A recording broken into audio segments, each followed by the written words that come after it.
నాకు చాలా సంతోషంగా ఉంది. ప్రజలకు అందరికీ వాళ్ళ మాట నిలబెట్టడానికి నేను అన్ని అభివృద్ధి చేసి నిరూపించి చూపిస్తాను. ఎవరికి వారు ఓట్లేసి 13 మంది కాంగ్రెస్ వైపు, 13 మంది బీఆర్ఎస్ వైపు, 4 ఇండిపెండెంట్ అనేది మీ అందరికీ తెలిసిన విషయం. గతంలో ఉన్న విధంగా మీరు ఏదైతే చేరియాల్లో చూసారో మా అభ్యర్థుల్ని ఎన్నికల కంటే ముందే కొనేసారు. దాని ఆడియోలు కూడా బయటకు ఏది ఇదే పల్లారాజు రెడ్డి గారు డైరెక్ట్ ఫోన్ చేసి 25 లక్షల రూపాయలు ఆఫర్ చేసిండు 8వ వార్డు అభ్యర్థి.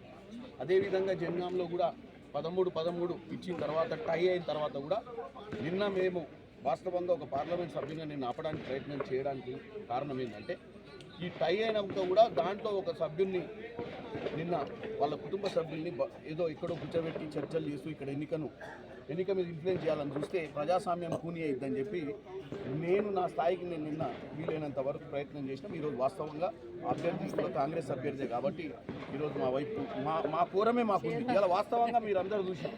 మా 16 మా గురు నాతోటి, వాళ్ళ 16 వాళ్ళ గురు. ఈ నిర్ణయం ఎవరు తీసుకురు? భగవంతుడు తీసుకురు. భగవంతుడు నిర్ణయం అంటే కాంగ్రెస్ వైపు ప్రజలు మొగ్గు చూపుతున్నారు, కాంగ్రెస్కే ఓటేద్దామనుకున్నారు కాబట్టి భగవంతుడు కూడా ఎన్ని చీటింగులు చేసినా, ఎంత డబ్బు ప్రలోభాలు పెట్టినా చివరికి గెలిపించి మా అభ్యర్థిని ఈరోజు నిలబెట్టి. కాబట్టి మరొకసారి జనగామ ప్రజలకు మా అభ్యర్థులందరూ కూడా ఏ ప్రలోభాలకు గురి కాకుండా ఈరోజు ఈ యొక్క ఎన్నికలను సజావుగా చేయడానికి మా బీర్లైలను కూడా పొద్దున్నే వచ్చిండు.